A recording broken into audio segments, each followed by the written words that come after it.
আসসালামু আলাইকুম। জি ঠিকই শুনছেন, রোহিঙ্গা নিতে রাজি হয়েছে মায়ানমার। প্রথম দাবি নিবে 1,80,000 রোহিঙ্গা। গত এক মাস আগে জাতিসংঘের মহাসচিবকে ডেকে এনেছিল ডাক্তার মোহাম্মদ ইউনুস রোহিঙ্গার এই ইস্যুতে।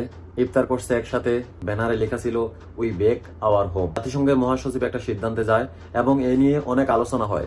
এক মাসের মধ্যে আমরা সে রেজাল্ট পাই। ডক্টর মোহাম্মদ ইউনুস যখন থাইল্যান্ড যায়, ব্যাংককে যায়, তখন এই সিদ্ধান্ত নিয়ে আসে যে প্রথম ধাপে রোহিঙ্গা যাবে মায়ানমারে 1,80,000 এবং পরবর্তীতে ধাপ অনুযায়ী এর সংখ্যা বাড়বে।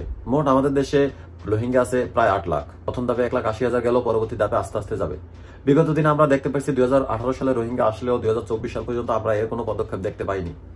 2025 সালে এসে ডক্টর মোহাম্মদ ইউনুসের হাত ধরে এই পদক্ষেপ আমরা দেখতে পাইছি। যারা পূর্বে ছিল সরকার, রাষ্ট্রপ্রধান, তারা এই নিয়ে কথা বলারও সাহস পায়নি জাতিসংঘের কাছে, এ নিয়ে কথা বলার সাহসও পায়নি মিডিয়াতে। কেননা তাদের ভিতরে একটা ভয় ছিল, ক্ষমতার একটা ভয় ছিল, যে যদি কথা বলি এ বিষয়ে, যদি ক্ষমতা চলে যায়। ডক্টর মোহাম্মদ ইউনুসের সে ভয়টি নাই, কারণ সে আছে আমাদের জন্য কাজ করতেছে, আমাদের জন্য কাজ করে যাবে যে কয়দিন সুযোগ পায়। তাই সবার উচিত ডক্টর মোহাম্মদ ইউনুসের হাতকে শক্ত করা, হাতকে আরো শক্তিশালী করা, যেন সে আমাদেরকে আরো অনেক কিছু উপহার দিতে পারে। আস্তে আস্তে ডক্টর মোহাম্মদ ইউনুস ম্যাজিক ম্যানের মতো অনেক কিছু পরিবর্তন করতেছে, অনেক কিছু পরিবর্তন করার চেষ্টা করতেছে। হয়তো কিছু পারতেছে না আমাদের জন্য, আমাদের মতো কিছু মানুষের জন্য, যারা আমরা সবসময় তাকে টেনে হিসেবে নামানোর চেষ্টা করি। আমি সবার কাছে অনুরোধ করবো, তার হাতকে শক্ত করুন, তাকে ভরসা দিন, সাহস দিন। উনি আপনাদেরকে এমন একটা দেশ দিয়ে যাবে যা আপনার কল্পনায়ও আসেনি। একটা চাওয়ালা যদি এত সুন্দর করে সাজাতে পারে নিজের দেশ, আমাদের ডক্টরের ডিগ্রি, আমাদের নোবেল পাওয়া মানুষটা কি পারবে না? অবশ্যই পারবে। যারা প্রশাসনে আছেন, অনুরোধ করছি আপনাদের কাছে, আপনারা ওনার হাতকে শক্ত করুন। আপনারা আপনাদের দায়িত্ব নিয়ে, সততা নিয়ে, মানবিক দিক থেকে কাজ করুন। যারা রাজনৈতিক দল আছে, আপনারা ওনাকে টেনে হিসেবে নামানোর চেষ্টা করিয়েন না।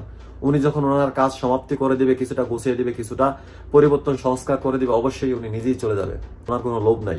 এই বৃদ্ধ বয়সে উনি কি করবে টাকা পয়সা দিয়ে? এমনও তো দেখছি আমরা বিগত দিনে সরকারকে ভুল পর্যন্ত বলতে পারতাম না, ভুল যে উনি যে ভুল এটাও বলতে পারতাম না। একটা ভয় থাকতো, আর ওনার ইগুতে লাগতো যদি বলতাম যে এটা ভুল। কিন্তু এই ডক্টর মোহাম্মদ ইউনুসকে যদি আমরা বলি যে এটা ভুল, সেটা শুধরানোর চেষ্টা করে, উনি সেটা ভালোভাবে দেখে। ওনার ভুলগুলো ধরিয়ে দিন, গঠনমূলক সমালোচনা করুন, যেন উনি আরো ভালো ভালো কাজ করতে পারে, নিজের ভুলগুলো শুধরে উঠতে পারে। আপনারা ভালো ভালো কাজ করুন।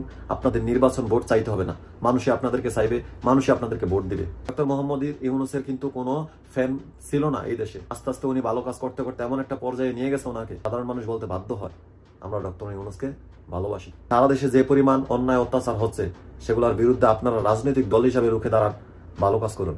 আমি বলবো যে ভাই, আপনারাও সহযোগিতা করুন ডক্টর মোহাম্মদ ইউনুসকে। Salute, our magic man strike again.